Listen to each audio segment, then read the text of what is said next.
നമസ്കാരം. മംഗളം ന്യൂസിലേക്ക് എല്ലാവർക്കും സ്വാഗതം. ഞാൻ ബിനി പ്രേംരാജ്. നവകേരള സദസ്സിൽ മുഖ്യമന്ത്രിക്കെതിരെ പ്രതിഷേധിച്ചവരെ ഡിവൈഎഫ്ഐക്കാർ മർദ്ദിച്ചപ്പോൾ മുഖ്യമന്ത്രി അത് രക്ഷാപ്രവർത്തനമാണെന്ന് പറഞ്ഞ് പ്രോത്സാഹിപ്പിച്ചത് ഇടതുമുന്നണിക്ക് മുഴുവൻ ഇപ്പോൾ വിനയായി വന്നിരിക്കുകയാണ്. നാട്ടിൽ അങ്ങോളം ഇങ്ങോളം ഇടതു പ്രവർത്തകർ നടത്തുന്ന അതിക്രമങ്ങളുടെ ഘോഷയാത്രകളാണ് മാധ്യമങ്ങളിൽ നിറയുന്നത്. ഇതോടെ മുഖ്യമന്ത്രിയുടെ വാക്കുകളെ പരിഹസിച്ചുകൊണ്ട് ലത്തീൻ സഭാ നേതാക്കളും കഴിഞ്ഞ ദിവസം പരോക്ഷമായി രംഗത്ത് വന്നിരുന്നു. ഇപ്പോൾ മുഖ്യമന്ത്രിയുടെ രക്ഷാപ്രവർത്തനം ചർച്ചയാകവേ കമ്മ്യൂണിസ്റ്റുകാർക്ക് മുന്നറിയിപ്പുമായി രംഗത്ത് വന്നിരിക്കുകയാണ് മുൻ മന്ത്രിയും മുതിർന്ന CPM നേതാവുമായ ജി സുധാകരൻ. സ്ഥാനത്തിരിക്കുന്നവർ പാർട്ടിക്ക് പുറത്തുള്ളവർക്കും സ്വീകാര്യനാകണമെന്നും അങ്ങനെയാണ് പാർട്ടി വളരുന്നതെന്നും ജി സുധാകരൻ ഓർമ്മിപ്പിച്ചു. മറ്റുള്ളവരെ അടിച്ചിട്ട് അത് വിപ്ലവമാണെന്ന് പറയുന്നത് ശരിയല്ല എന്നും അദ്ദേഹം പറഞ്ഞു. മാർക്സിസ്റ്റുകൾ മാത്രം വോട്ട് ചെയ്താൽ ജയിക്കുമോ എന്നും അദ്ദേഹം ചോദിച്ചു. പൂയപ്പള്ളി തങ്കപ്പൻ രചിച്ച് NPS പ്രസിദ്ധീകരിച്ച സരസകവി മുലൂർ S പത്മനാഭ പണിക്കർ കവിതയിലെ പോരാട്ടവീര്യം എന്ന പുസ്തക പ്രകാശനം ചെയ്യുകയായിരുന്നു സുധാകരൻ. 5-6 പേര് കെട്ടിപ്പിടിച്ചുകൊണ്ടിരുന്നാൽ പാർട്ടി ഉണ്ടാകുമോ? അങ്ങനെ പാർട്ടി വളരുമെന്ന് ചിലർ കരുതുകയാണ്. അത് തെറ്റാണ്. ഇങ്ങനെയൊന്നുമല്ല. അറിയാവുന്നതുകൊണ്ടാണ് പറയുന്നത്. പാർട്ടിക്ക് വെളിയിലുള്ളവർ നമുക്ക് സ്വീകാര്യരാകുന്നില്ലെങ്കിൽ നിയമസഭയിലേക്ക് എങ്ങനെ ജയിക്കും? മാർക്സിസ്റ്റുകാർ മാത്രം വോട്ട് ചെയ്താൽ ജയിക്കുവാൻ പറ്റുമോ? കണ്ണൂരിൽ എവിടെയെങ്കിലുമൊക്കെ ഉണ്ടായേക്കാം. ആലപ്പുഴയിൽ എങ്ങുമില്ല. മറ്റുള്ളവർക്ക് കൂടി സ്വീകാര്യനാകണം. അങ്ങനെയാണ് പ്രസ്ഥാനം വളരുന്നത്. പഴയ കാര്യങ്ങളൊന്നും പറയരുതെന്ന് ഒരു MLA പറഞ്ഞു. പഴയ കാര്യങ്ങൾ പറഞ്ഞില്ല എങ്കിലും ആൾക്കാർക്ക് ഓർമ്മയുണ്ടല്ലോ. അതുകൊണ്ട് പഴയതൊക്കെ കേൾക്കണം. പഴയത് കേൾക്കുന്നത് പഴയതുപോലെ ജീവിക്കാനല്ല, എങ്ങനെയാണ് ഈ കാണുന്നതെല്ലാം രൂപപ്പെട്ടതെന്ന് അറിയാൻ വേണ്ടിയാണ്. ഇതൊക്കെ മനസ്സിലാക്കി കൊടുക്കേണ്ട ഉത്തരവാദിത്വം ജീവിച്ചിരിക്കുന്നവർക്ക് തന്നെയാണ്. അല്ലെങ്കിൽ ഇന്ന് ജീവിച്ചിരിക്കുന്നവരെ നാളെ ആരും അറിയാതെ വരും. രാജ്യത്ത് 12% കമ്മ്യൂണിസ്റ്റുകാർ ഇപ്പോൾ 2.5%. അതുകൊണ്ട് ശാന്തമായി ക്ഷമയോടെ നമ്മളാണ് എല്ലാത്തിനും മേലെ എന്ന അഹങ്കാരമെല്ലാം മാറ്റി ഒരുപാട് മുന്നോട്ട് പോകേണ്ട പ്രസ്ഥാനമാണെന്ന് മനസ്സിലാക്കി പ്രവർത്തിക്കുന്നതാണ് നല്ലത്. ഓരോ വാക്കും പ്രവൃത്തിയും നല്ലതായിരിക്കണം. അല്ലാതെ മറ്റുള്ളവരുടെ മുഖത്ത് ഒരടി കൊടുത്തിട്ട് അത് വിപ്ലവമാണെന്നും ഞങ്ങൾ കുറച്ചുപേർ മാത്രം മതിയെന്നും പറയുന്നത് ശരിയായ ശൈലിയല്ല. സാഹിത്യ പ്രവർത്തക സഹകരണ സംഘത്തെ തകർത്ത് 20 വർഷക്കാലം എഴുത്തുകാർക്ക് റോയൽറ്റി കൊടുക്കാതിരുന്നത് കോൺഗ്രസ്സുകാരോ BJPക്കാരോ ആയിരുന്നില്ല. LDF ഭരണകാലത്ത് സാംസ്കാരിക നായകന്മാരായി വിലസി നടന്നവർ തന്നെയായിരുന്നു. പിന്നീട് താൻ വകുപ്പ് കൈകാര്യം ചെയ്തപ്പോൾ എഴുത്തുകാർക്ക് റോയൽറ്റി മുഴുവൻ കുടിശ്ശിക തീർത്തു കൊടുത്തു.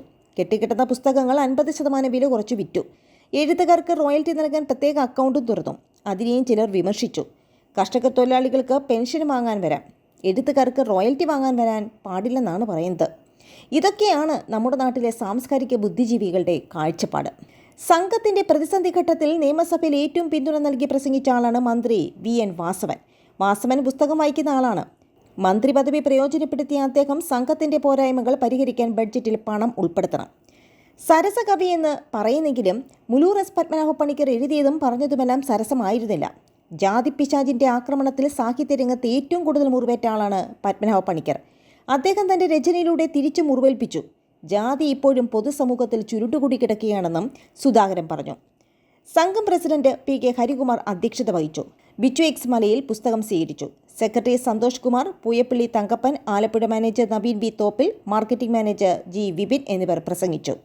അതേസമയം ജനകീയ വിഷയങ്ങളിൽ കരിങ്കൊടി പ്രതിഷേധം നടത്തിയവർക്കെതിരായ ആക്രമണത്തെ രക്ഷാപ്രവർത്തനമെന്ന് മുഖ്യമന്ത്രി പിണറായി വിജയൻ വിശേഷിപ്പിച്ചത് അപക്വമെന്ന് കോൺഗ്രസ് നേതാവ് AK Antony.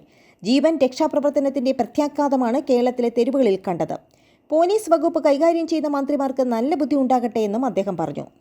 Doctor MR Thampan രചിച്ച ഉമ്മൻചാണ്ടി വേട്ടയാടപ്പെട്ട ജീവിതം എന്ന പുസ്തകം ഉമ്മൻചാണ്ടിയുടെ ഭാര്യ മറിയാമ്മ ഉമ്മന് നൽകി പ്രകാശനം ചെയ്യുകയായിരുന്നു അദ്ദേഹം. ജനസദസ്സിൽ പിണറായി വിജയൻ കുറച്ചുകൂടി പക്വത കാണിച്ചിരുന്നുവെങ്കിൽ കേരളമാകെ ചെറുപ്പക്കാരുടെ ചോര വീഴിലായിരുന്നു.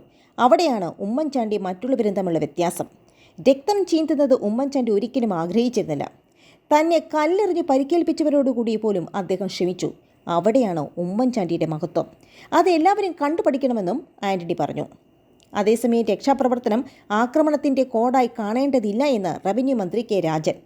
കല്യാശ്ശേരി പ്രശ്നത്തിൽ മാത്രമാണ് രക്ഷാപ്രവർത്തനം എന്ന പദം മുഖ്യമന്ത്രി ഉപയോഗിച്ചതെന്നും അദ്ദേഹം പറഞ്ഞു.